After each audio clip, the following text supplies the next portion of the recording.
So, on today's podcast, we're talking about how word economy matters. How we communicate ourselves with the world in one-on-one courageous conversations, team huddles, individual relationships, and beyond matters. Welcome back to the Thermostat with Jason Barger.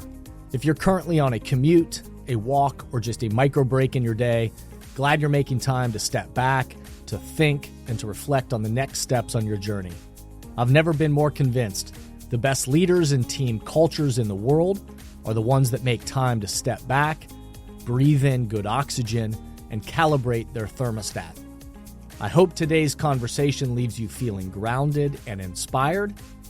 Now let's dive into today's topic to engage our minds and hearts in order to authentically lead and create compelling cultures wherever we are in the world.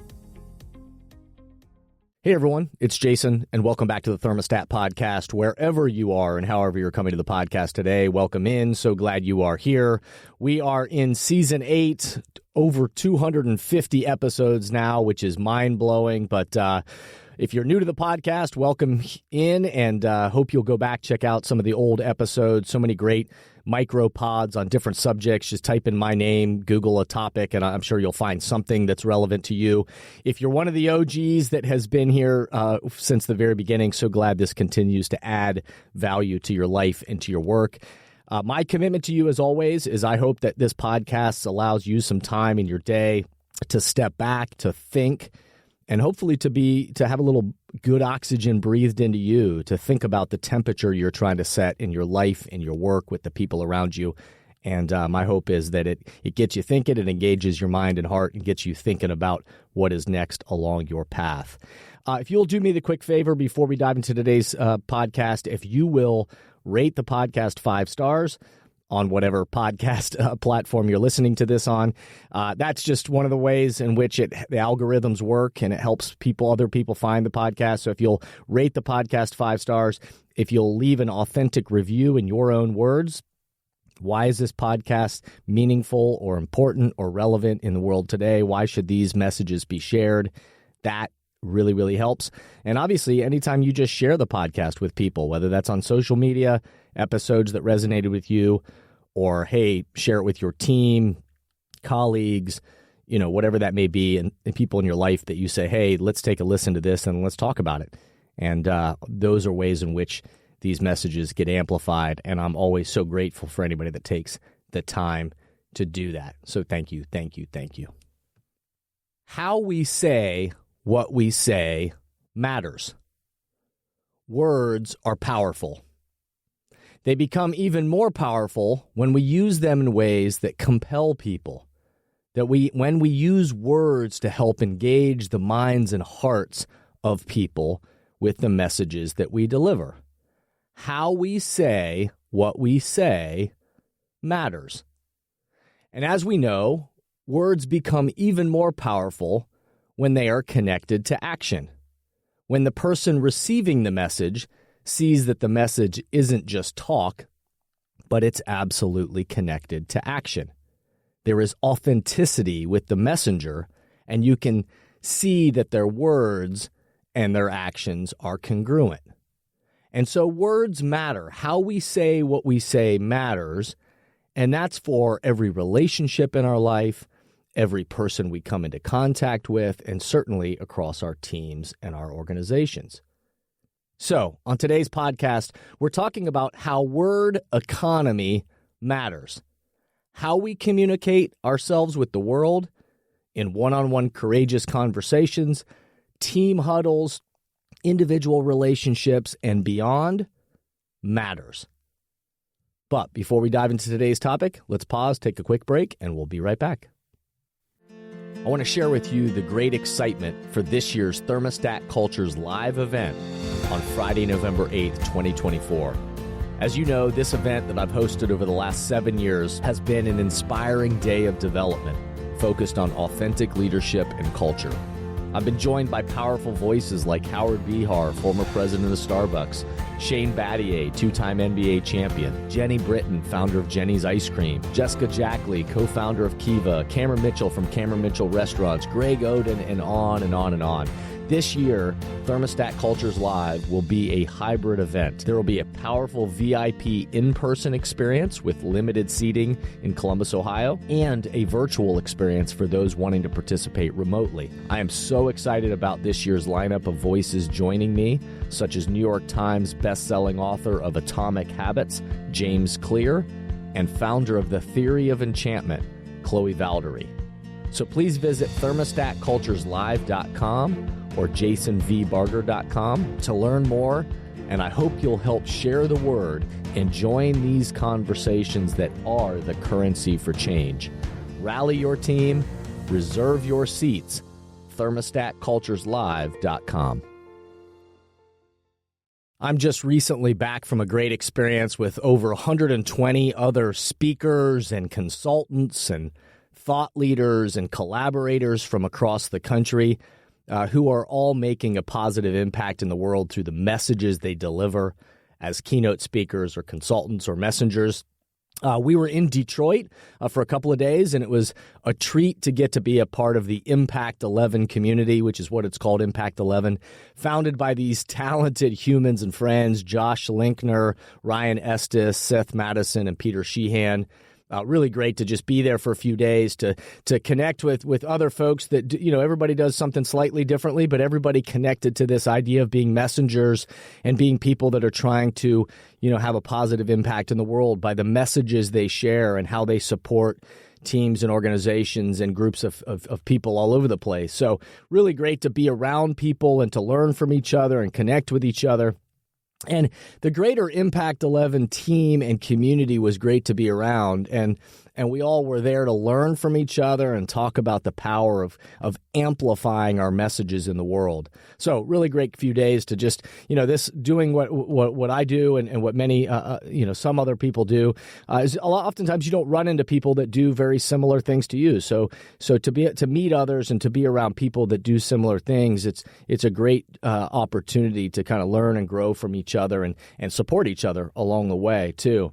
And so I can't remember who it was that said it during one of our sessions, but the statement that they shared stayed with me. They said, word economy matters. Word economy matters. And we went on to talk about the power of crafting a message and the power and decision of a well-articulated message. We talked about words and how we say them matter. And they make an impact on people that ultimately, again, the power is when the words propel us into action. And so in support of many leaders, teams, and organizations and cultures that I work with many leaders, teams, and organizations where we're actively trying to help develop their people and develop the cultures and help them create that culture that they want, we talk about the power of our messages and our stories and our words quite often. I remind them all the time that language drives behavior. Language drives behavior. And if we can articulate the message in compelling ways, it moves people to positive action. Words become powerful when they lead to positive action. So as I've reflected on this idea that word economy matters, I'd like to highlight these 4 elements that are a part of every powerful message we deliver, whether it's to a group of people, whether it's in a one-on-one conversation, or as a part of a cultural kind of battle cry across your organization. These are some elements that I've been reflecting on as it relates to the power of messages and this idea that word economy matters. So let me focus in just quickly on these 4 things for our conversation today. 1, I'll remind us that precision matters. Precision matters. Word economy matters. And what that's made me reflect on and think about is this means that precision to the words we choose matters.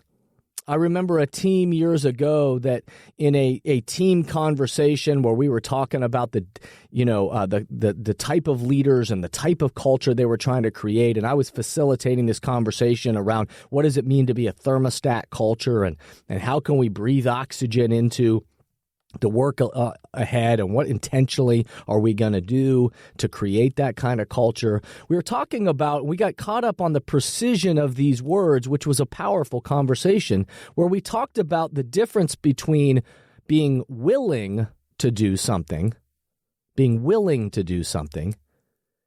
and the difference between willing and desiring to do something. And it's spun the whole team, this whole leadership team, off on this conversation around the fact that that word that we had been choosing for some time, or that they had been using of, hey, we hope you're willing to do something.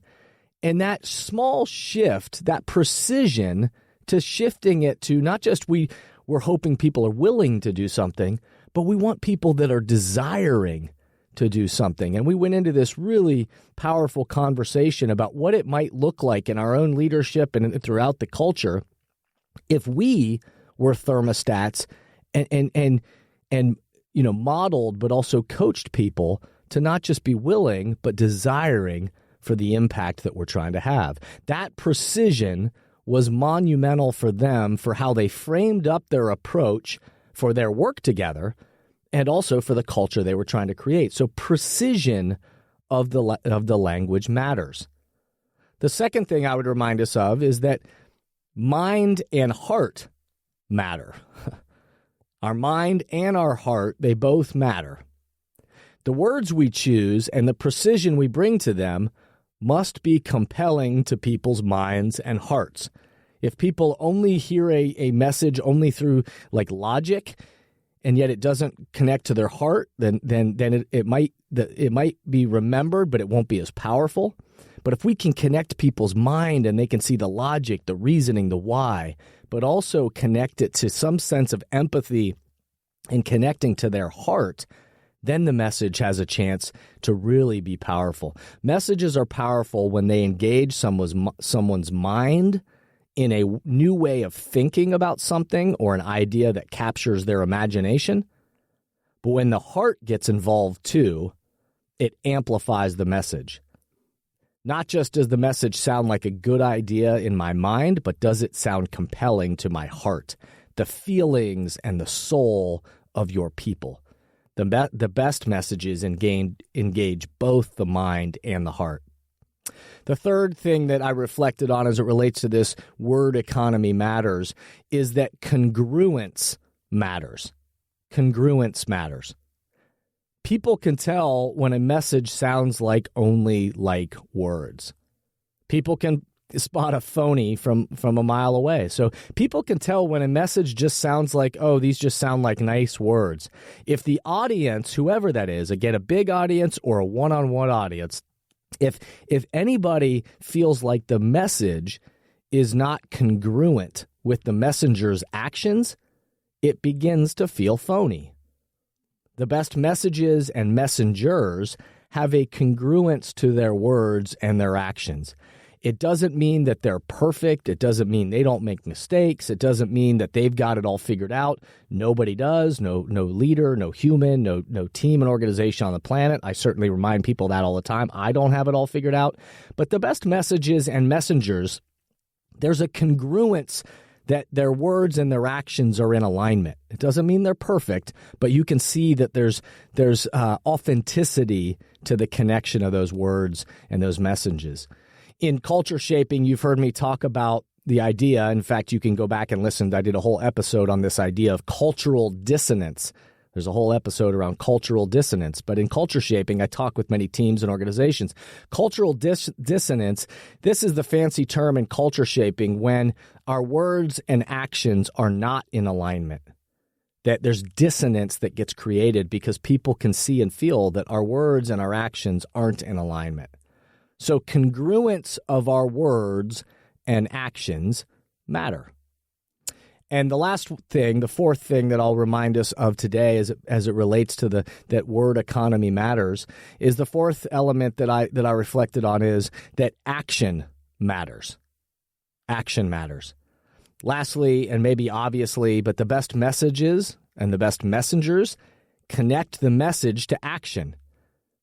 From the story we tell, from the example we give, from the thing that we need to talk about as a one-on-one relationship or in a team environment or across an entire organization or in a relationship or a family or however you're thinking about, once we've talked about the thing, the story, the message, the element, what will we do next based on what we just talked about? And action matters. So because of our conversation, because of this story, because of this message that hopefully engages our mind and our heart, what will we do next because of it? So, a few questions to ponder for today. In what ways could you bring more precision to your message and your messages? In what ways could you bring more precision to your message and messages? And how can you share both your mind and heart more with those around you? And what intentional actions will help bring congruence to your messages? I hope today's episode got you thinking in some new ways. I hope it was an opportunity for you to step back, breathe in some good oxygen, and think about that, calibrating your own thermostat of what you want to bring to life in your life and your work. If a deeper dive for any of these topics is interesting to you, or if just support to your team, your organization will be helpful, you can reach out to us, info@jasonvbarger.com, on email, info@jasonvbarger.com, or track us down through the website, through the jasonvbarger.com website. We're going to continue to design content and support leaders and teams and organizations, meet you where you are, and help you breathe good oxygen into that temperature for that culture you're trying to set into the future. Lastly, I hope you'll go back and listen to old episodes. Again, so many great topics out there and interviews and chats I've done with great thought leaders from all over. So I hope you'll rate the podcast and review the podcast and share episodes that resonate with you, with the people around you. Cheers to you. Cheers to us. Cheers to the path ahead. And I hope we all can remember that the future of leadership is you. It's me. It's us. And we have an opportunity to get clear on the temperature we're hoping to set. Not perfectly, but what is that we're trying to set with the people around us? And then to be courageous and committed to breathing oxygen into the mindsets and actions that will sustain our path forward. So, step back, remember, be a thermostat, and breathe good oxygen. Thank you for listening to today's podcast, and I hope the messages and questions stimulate positive change along your path. As always, if these messages resonate with you and add value to your life, I hope you'll help amplify them throughout the world. Please rate, comment, and share on whatever podcast or social media platform you're using, and share this podcast with the people in your life or work who should be part of these conversations. That way, this spirit does, in fact, spread. If these messages or developing leaders and culture would be helpful to you and your organization, please contact us at jasonvbarger.com, jasonvbarger.com. And remember, we are all ambassadors for the culture we want to create in our life and work. We have to own the vision we want to be a part of. The future of leadership is you, is me, is us. Be a thermostat.